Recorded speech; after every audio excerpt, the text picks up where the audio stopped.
Simply, there is this name that the text mentions Sadhu Brahmana, Sadhu Brahmanati, Sayadaw, Sadhana Paṇḍitā.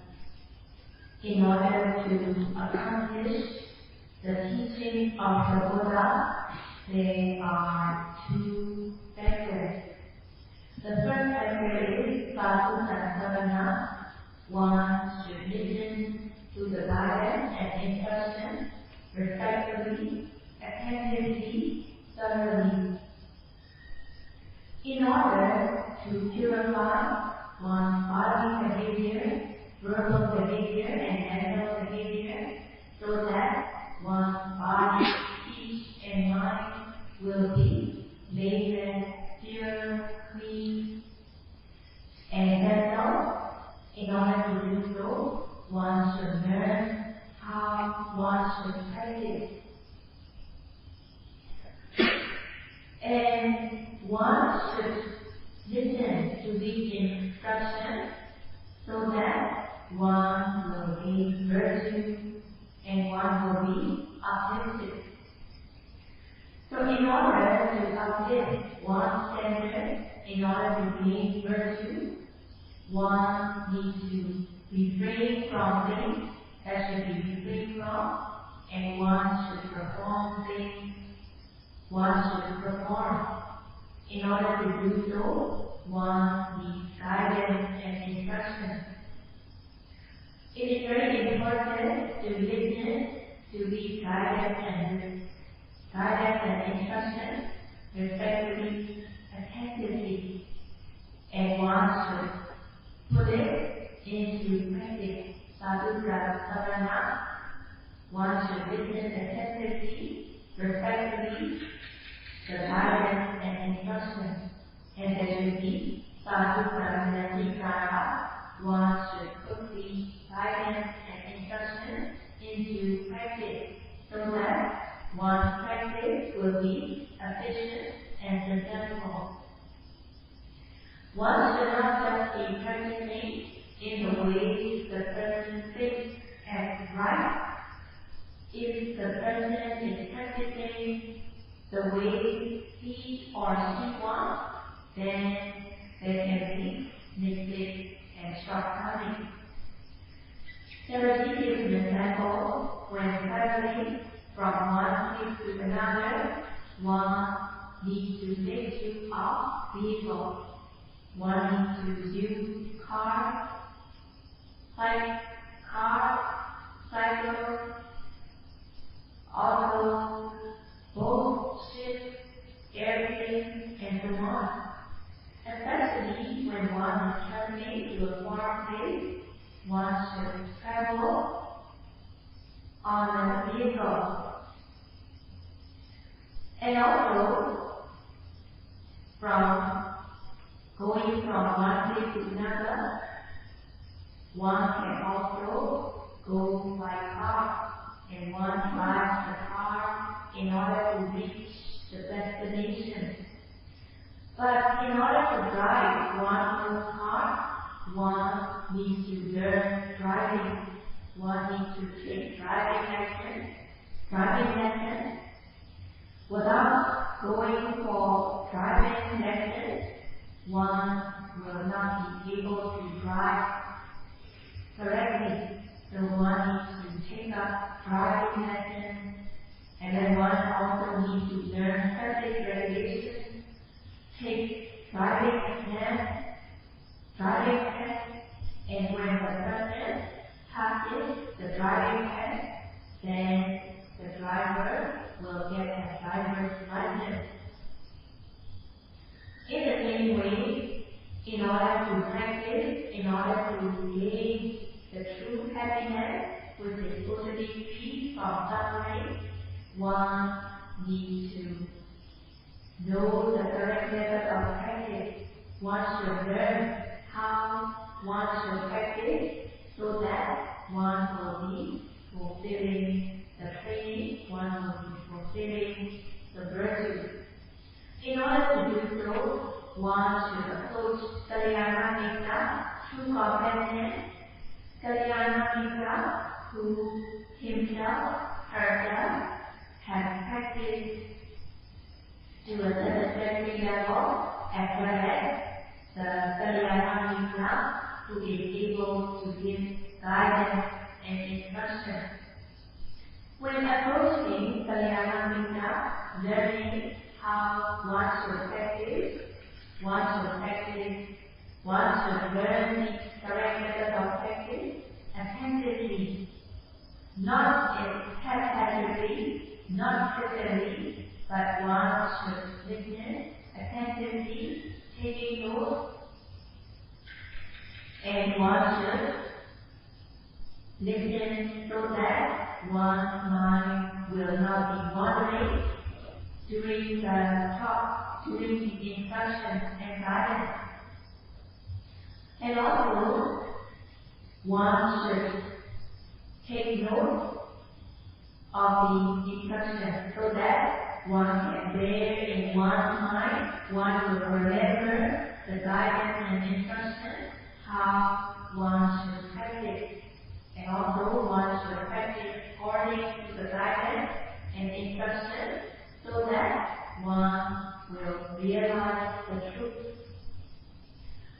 By practicing accordingly to the guidance and instruction, one's physical behavior, verbal behavior, and mental behavior will be blameless, pure, clean. Practicing according to the guidance and instruction will lead to true culture.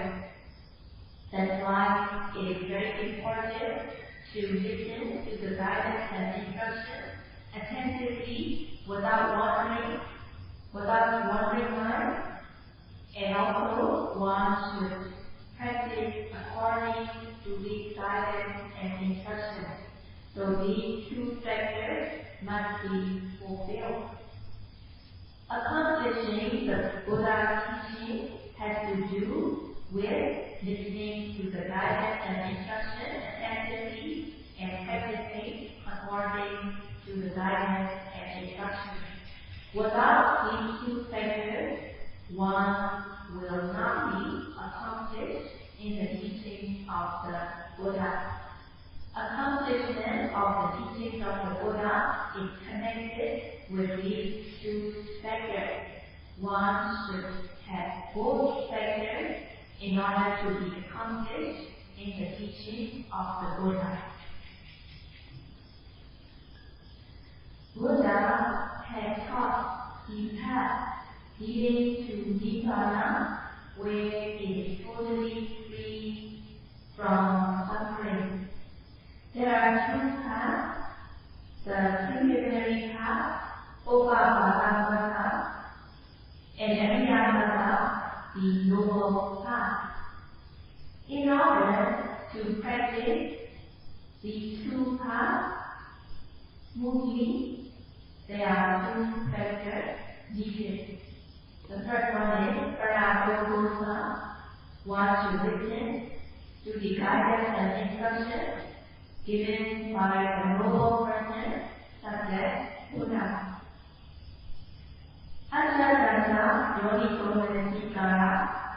One should have one's attention on the Dhamma that is arising within oneself. Having these two factors will be a support to have the preliminary path and the noble path.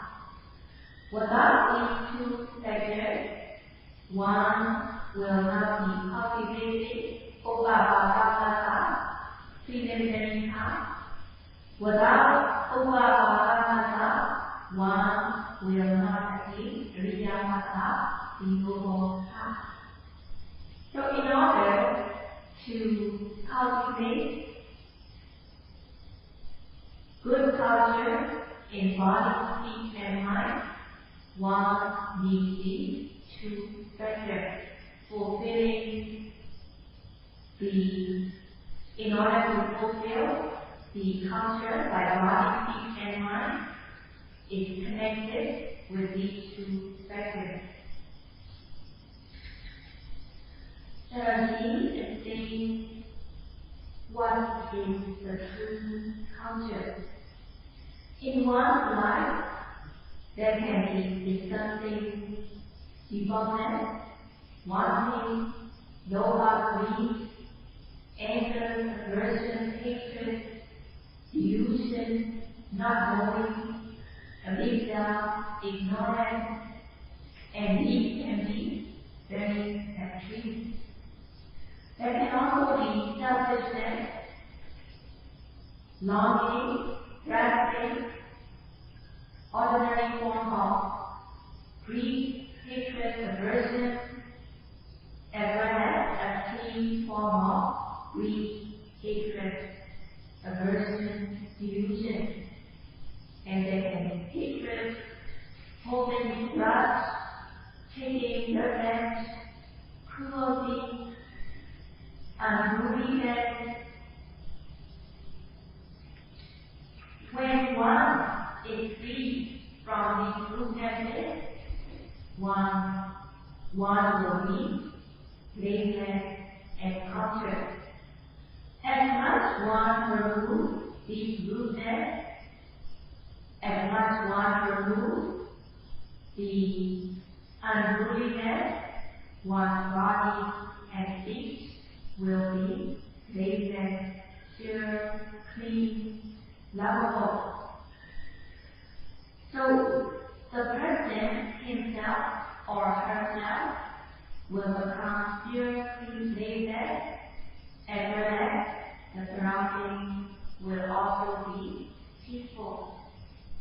As the person removes rudeness within himself or herself, one will not be hurting or harming others.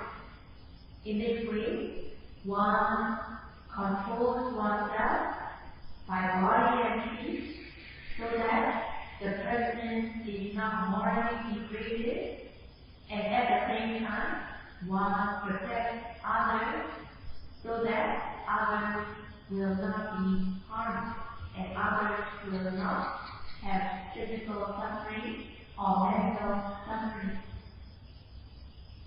Removing these defilements and extremes, one is the true culture, and this true culture is also called Vipassana. Only if one can remove the rudeness, one will become tame and conscious. There are three stages of rudeness. The first one is transgression, kind of rudeness that is growth, and the second is obsessive defilement that manifests in the mind, and the third is latent dormant defilement. In order to remove these three stages of rudeness, there are three kinds of removing the three kinds of rudeness. Sila, Samadhi, and Panya, morality training, concentration training, and wisdom training are three kinds of removing the three types of defilement. One should practice Sila, morality training, refraining from transgression. By practice of Sila, one refrains from wrongdoing. The obsessive defilement that can manifest in the mind should be prevented and cured. Latent dormant defilements are removed momentarily by Vipassana insight knowledge. By developing Vipassana insight knowledge, latent dormant defilements will become weaker and weaker. And by attaining Vipassana path knowledge, one removes latent dormant defilements totally, so that looseness will be removed. By removing the looseness, one becomes truly cultured. In order to gain true culture, one should know the correct method, how one should practice in order to gain the true culture. One should practice this high-class practice in order to become truly cultured. If one does not know the correct method of practice, one should dispel this not knowing by learning. One should know the correct method, how one should practice Sila, Samadhi and Dhamma, morality, concentration, and wisdom. Not knowing should be removed by learning. So one should take lessons, one should learn how one should practice, learning from books or having discussions or listening to the guidance and instruction. In this way, one has to remove not knowing by learning, and one should listen to the instruction, guidance, Dhamma talk, so that one will understand clearly how one should practice. So there are three methods of practice: Sila, Samadhi, and Dhamma, morality, concentration, and wisdom. There are three kinds of wrongful deeds. Wrongful deeds by body, killing, stealing, sexual misconduct. Wrongful verbal deeds, lying, and so on. And mental misconduct, wanting to take other people's belongings by force, wanting to destroy others, having wrong views that good deeds do not bring good results, bad deeds do not bring bad results, having wrong views that there is nothing after death. So these are the mental misconduct. Among the evil conduct, one should know that these gross kind of misconduct are shameful and frightening. Having moral shame and moral fear, one will be able to be free from these wrongdoings. As much one can be free from these wrongdoings, one's body and speech will become pure and clean, as well as others will not get hurt. The kind of misconduct that can arise in the mind is also disgusting and frightening. In order to avoid mental misconduct from arising, one should have good control of one's mind so that the mind will not go out to the wrongful misconduct. There are many ways of cultivating developing the mind. That is, one can contemplate wisdom, loving kindness, one can contemplate the virtues of the Buddha, the virtues of the Dhamma, and so on. There are 40 ways of cultivating the mind. Among these 40 kinds of cultivating the mind, one should make use of any type, any kind that will be suitable. In order to keep the mind controlled, in order to keep the mind not to have this mental misconduct, one has to practice the mental development practice. By practicing Dhamma, by practicing absorption practice, when one is taking absorption mind, the Dhamma, the mind will be here, but still there are latent strong defilements that have not been removed. By practice of Sila morality, one cannot remove latent strong defilements. And also, concentration practices, jhana practices, cannot remove the latent dormant defilements. In order to remove latent dormant defilements, one should develop knowledge. In order to develop knowledge, it is very important to understand oneself. One should understand oneself. Ordinary people understand that I am a human being, I am a man, I am a woman. That is the ordinary form of understanding. Having ordinary understanding of oneself, they still have wrong view that it is a person, being, soul. They understand that jiva, individual soul. They think that there is the individual soul in each and every living being.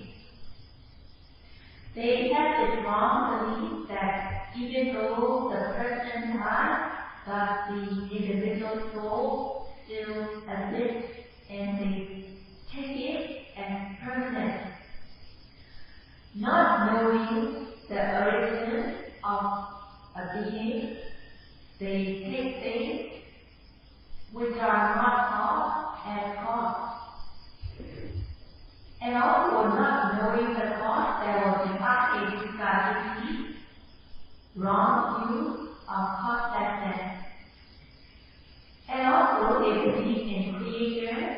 They believe that Mahabrahma is creating. They believe in the Mahabrahma, the Supreme Soul, believing that Supreme Soul is creating. If the person is having this wrong view, they are far from the practice. They are very far from the true Dhamma. Rather than knowing that there is only mind and matter, they have wrong view that it is a person, being, man, woman. There is no such thing as person, being, man, or woman. What really exists are the nama and rupa. And these nama and rupa are not concepts. These nama and rupa arise due to the relevant cause. And these nama and rupa, which arise as cause and effect, they are not permanent. They arise and pass away. The old giving rise to new. Old objects arise, pass away. New objects arise, pass away. In this way, they are in complete flux. They are impermanent. But people have wrong view that things are permanent. And they have wrong view, they have wrong belief that it is pleasant to see, it is pleasant to hear, it is pleasant to smell, it is pleasant to taste and touch and know. In this way, they are having attachment, craving, they end up wasting their time without gaining any essence or the real meaning. Taking as good and pleasant, they have wrong view that things are permanent, pleasant, and they also have wrong view of self. In order to remove these wrong views, one should have direct understanding of oneself. That is, one should have correct knowledge that there is only Dhamma Rupa, and these Dhamma Rupa are impermanent, suffering, and non-self. In order to understand correctly, one should be mindful of the Dhamma Rupa that are arising at the present moment. One should be mindful of every arising object. One should be mindful of the presently arising objects, such as rising and falling of the abdomen, lifting, moving, sleeping, and so on. In order to develop knowledge, one should be mindful of the object that is freshly new. One should be mindful in the way of the Vipassana practice in order to develop knowledge. In order to practice Vipassana meditation, one should know the correct method of practice according to the teaching of the Buddha and in the tradition of the late Venerable Paṇḍitā. In the beginning of the practice, one may not gain the benefit of practice, but one has to practice on and on. If one has good observation, one will realize the truth. One has to practice, one has to be mindful, one has to be observing the object in order to understand clearly. By practicing, by being mindful, by observing, one will understand clearly, correctly. So in this way, one should dispel ignorance, one should dispel not knowing by being mindful. So in this way, one should dispel not knowing by being mindful of the presently arising object in the way of the Vipassana practice, and one will discern correctly. Then to the Paṇḍitā Sayadaw, one should practice according to the guidance and instruction, paying attention in noting the object that is arising at the present moment. The whole body is the field of objects to be noted. Within this field of objects to be noted, there is the presently arising object that is present at the present moment. When there is a field of heading going right, there is a big field of heading, big field, and within the big field, they are divided into smaller fields. In the same way, the whole body is a field of objects to be noted. Within the field of objects to be noted, there is the presently arising object that is arising at the present moment, and one should notice. So when the object arises, whatever the object is, one should note the object with aim and effort so that mindfulness will be used onto the object. Exerting art and effort in the practice, one will lose kosala, laziness. If one does not exert effort, there will be laziness. In order to remove laziness, one should exert art and effort in the practice. By exerting effort, one removes laziness and it is immediate benefit. And in noting the object, one should aim the noting line onto the object so that the mind will not go onto sensual objects. When the mind is aimed or directed onto the object, There will not be personal thoughts arising.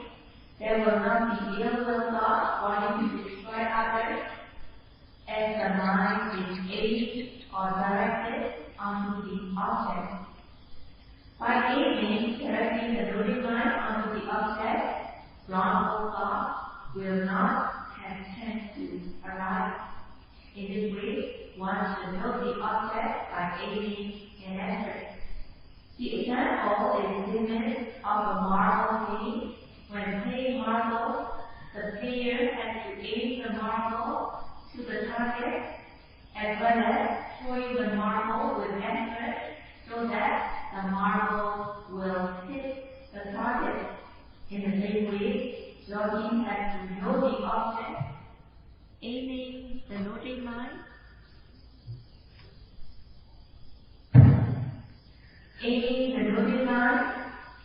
so that the noting mind will be face to face or direct with the object, and yogis have to put effort in noting so that the noting mind reaches the object. In this way, noting the object with aim and effort, mindfulness will be sustained. When the mindfulness is sustained, mindfulness guards and protects the mind so that the defilements have no chance to arise. There will be Brahma, protection. The mind is being protected by mindfulness so that the mind is safe and secure away from the defilements, and thus the mind will be pure and clean. The mind becomes purified, and it is an immediate benefit of being mindful. When the mindfulness is sustained on the object, the mind falls calm and collected, and Paṇḍitā Samadhi, momentary concentration, develops. The mind will not be distracted. There will be no gap between the noting mind and the object. There will not be distraction. There will not be remorse or regret. Cultivating spirituality and samadhi, effort, mindfulness, and concentration. One develops Paṇḍitā, concentration, training. So in order to develop Paṇḍitā, one has to know the object with aim and effort, so that mindfulness will be sustained. The mind will fall calm, connected on the object, and samadhi, concentration, develops. By being mindful of the present arising object, one discerns the true nature, the true characteristics. By noting rising, one can discern the nature such as stiffness, tension, movement, relaxation, and so on. And one develops knowledge by discerning the true nature of the object. So when the noting mind is concurrent with the object, one discerns the true nature and one cultivates paññā, wisdom. By developing paññā, one removes defilements momentarily. Cultivating samadhi, concentration, real-time Paṇḍitā, objective defilements are calm and suppressed. When the noting mind is direct or face-to-face with the object, one comes to discern the true nature and one develops knowledge. At the moment of being mindful, there is no transgression. One has the volition to refrain from wrongdoing and sila. There will be sila, morality in the form of volition to refrain. And also there is right speech, talking what is right. In this way, there is samavada, right speech. So in this way, in each moment of noting, in each moment of mindfulness, there is sila, samadhi, and paññā, morality, concentration, and wisdom. So So each moment of mindfulness is very precious. So one should practice respectfully, meticulously, thoroughly, so that one will be cultivating the virtue. So, but if the person is taking easy in the practice, if the person is practicing flippantly, looking here and there, thinking, imagining, quickly sitting, zenning without any mindfulness, if the person is practicing in an easygoing way, flippantly, then they are wasting their time. If there is 1 minute not being mindful, the person is losing 60 moments of mindfulness. The person is losing 60 moments of virtue. That's why it is very important to practice respectfully, meticulously, thoroughly. Noting diligently on the object continuously for 1 minute, there will be 60 moments of viriya, sati, and samadhi, and one will be cultivating true virtue. That's why it is very important to understand that each moment of mindfulness is very precious, and each moment of noting the object, discerning the nature, involves sila, samadhi, and panya, morality, concentration, and wisdom, and one is removing crude, medium, and refined form of defilements momentarily. So one should value every moment of mindfulness, knowing, understanding that each moment of mindfulness is very precious. So practically, diligently, continuously, one will be making progress day by day, hour after hour. But on the other hand, if the person is practicing flippantly, then it will be the same day by day, and the person will not be making progress throughout his or her life. So in this way, yogis should practice diligently, meticulously, thoroughly. The person should not be practicing flippantly, looking here or there, moving quickly without any mindfulness. If the person is doing that, then it will be the same experience over and over again without making progress. So Theravada is being able to practice respectfully, meticulously, and each and every moment of mindfulness involves sila, samadhi, and panya, and this will be all